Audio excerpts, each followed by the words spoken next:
What movie has changed your way of handling issues? You just took the question from me. Sorry. Do it again. Sorry. Okay. Ghost Bunny is asking, what movie changed your way of handling issues? That's tough. I don't typically look for movies as a way to... The Truman Show made me question everything as a teenager. Handling issues made me have like a crisis.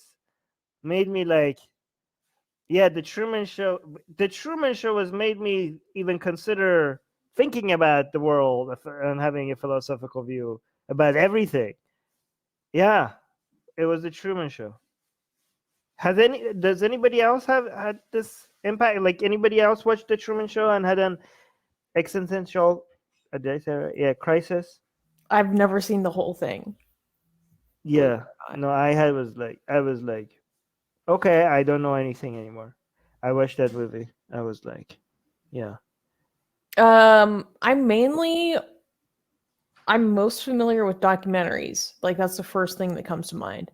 And randomly, it is the documentary Murder Ball, which is about quadriplegic rugby. And the sport was originally called Murder Ball. And then they changed it for marketing purposes. But guys, if you want to see a badass sport, look up quadriplegic rugby. And the reason why it changed my way of handling issues is because you just see these men, some of them are veterans, who have certain degrees of immobility, and they strap themselves into these little wheelchairs that look like little Mad Max tanks, and they just go ramming into each other like hard. It's like rugby, but with wheelchairs. And it made me make the decision to go volunteer with my local wheelchair rugby team. And I think just learning, being around people who are part of that sport and part of that community did make me change the way that I handle issues. Just a lot more toughness, more stoicism, and like this dogged determinism is, I think, something I learned from that movie. You have a major challenge in life and you're like, no, I'm going harder. I'm not going to let you treat me like I'm fragile. I'm going harder. And I think that was an important lesson. Awesome movie. Guys, go check out Murder Ball.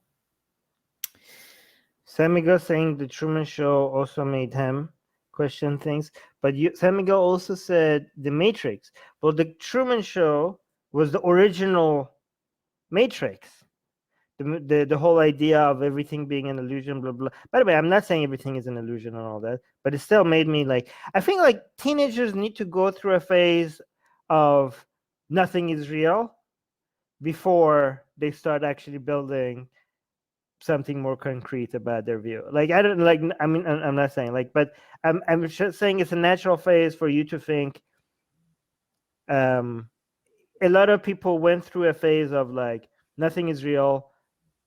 Everything is like an illusion, and then you have that crisis, and then come out of it and maybe build more solid. I'm thinking that you have like you come up with the most profound thing. By the way, every time, like not every time, I'm exaggerating, but many times, like when you go a teenager, I'm just talking out of my own experience, right? That comes up with the conclusion that everything is an illusion and nothing is real.